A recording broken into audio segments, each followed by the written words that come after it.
just a little girl, I asked my mother, what would I be? Will I be pretty? Will I be rich? Hear what she said to me. Que sera, sera. Le cœur de la mère de Ken s'est fracassé dans sa poitrine. À la vue de tous ces grillages de métal entourant la maison de son fils, elle s'est effondrée. Des manifestants, des employés de la minière, des journalistes, des policiers et des curieux forment d'autres barrières. Elle n'avait jamais imaginé une telle situation, ni une telle mise en solitude. Should I sing songs? This was her wise reply.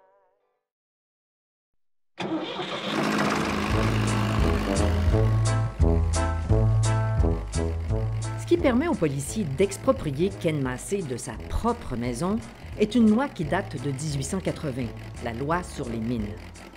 Malgré quelques modifications au cours des années, cette loi demeure fidèle à son intention de départ, favoriser l'extraction des ressources naturelles du Québec avec le moins de soucis possible pour les propriétaires de gisements minéraux, gazeux ou pétroliers. Cette loi a priorité sur toutes les autres, même sur la Charte québécoise des droits et libertés de la personne, qui assure pourtant la jouissance de nos biens. On pourrait dire, après Dieu, la loi sur les mines. Depuis 1880, le sol québécois se divise en droits de surface, c'est-à-dire les droits fonciers, versus les droits du sous-sol, soit les droits très fonciers. À la même adresse, il peut y avoir deux propriétaires, un de surface, l'autre du sous-sol, avec des intérêts divergents, ceux du citoyen et ceux des entrepreneurs miniers et pétroliers. En somme, nous pourrions voir le territoire québécois comme un pâté chinois. Les propriétaires fonciers n'ont droit qu'à la croûte sèche, alors que les propriétaires très fonciers possèdent le reste du pâté et le droit de vous exproprier si vous ne voulez pas négocier avec eux. Il suffit d'avoir un accès à Internet et quelques minutes pour s'inscrire gratuitement au site Gestime du ministère de l'Énergie et des Ressources naturelles. Puis, carte de crédit à la main, que vous soyez en Chine ou ailleurs, vous pouvez obtenir les droits d'un sous-sol, c'est-à-dire un claim minier, à partir d'une carte. Pour aussi peu que 54,75 $, vous obtenez l'équivalent de 46 terrains de football. Au-delà du 52e parallèle, cela coûte 101 $. Il n'y a pas de ressources naturelles sous votre maison, mais sa situation géographique permettrait à une minière ou une pétrolière d'y placer ses usines, bâtiments, chemins miniers ou pour y déposer les montagnes de résidus miniers. Soit le gouvernement va aider le propriétaire très foncier à l'obtenir, soit de gré à gré ou par expropriation. Selon le ministère de l'Énergie et des Ressources naturelles, 28 % du territoire québécois est constitué d'aires protégées, de cours d'eau ayant un potentiel hydroélectrique ou de zones urbaines.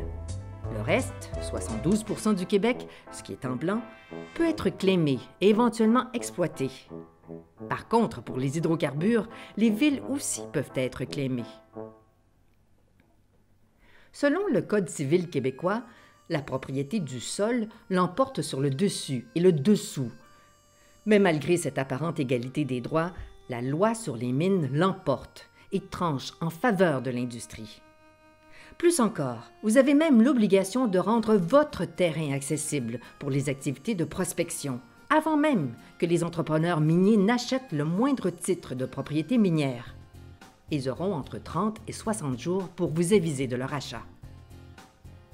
Soit dit en passant, vous avez en théorie le droit de refuser que des travaux s'exécutent sur votre propriété foncière. Mais le gouvernement laisse les citoyens se défendre seuls. Normalement, selon le Code civil, un propriétaire ne peut être contraint de céder, si ce n'est par voie d'expropriation, pour des raisons d'utilité publique. Mais au Québec, un champ pétrolier et une mine semblent être d'utilité publique, plus que les projets de vie des citoyens et des collectivités, ainsi que les normes environnementales. Ainsi, grâce à la loi sur les mines, une loi archaïque, la compagnie minière Osisko a détruit un quartier complet de la ville de Malartic, en Abitibi.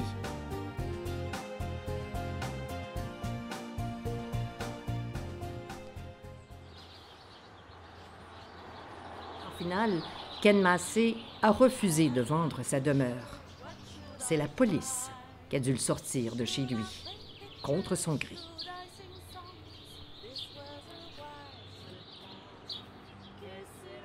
Depuis 2013, les municipalités du Québec doivent refaire leur schéma d'aménagement urbain, qui pourra identifier sur leur territoire des zones incompatibles avec l'activité minière. N'en tient qu'à la population de se faire entendre auprès de ses élus municipaux sur les lieux à proscrire. Sinon, il risque d'y avoir encore quelques surprises dans les années à venir. Will we have rainbows day after day? Here's what my sweetheart said. Que sera, sera. Whatever will be, will be. The future's not ours to see. Que sera, sera. Que sera, sera. Whatever will be, will be. The future's not ours to see. Que sera, sera. What will be,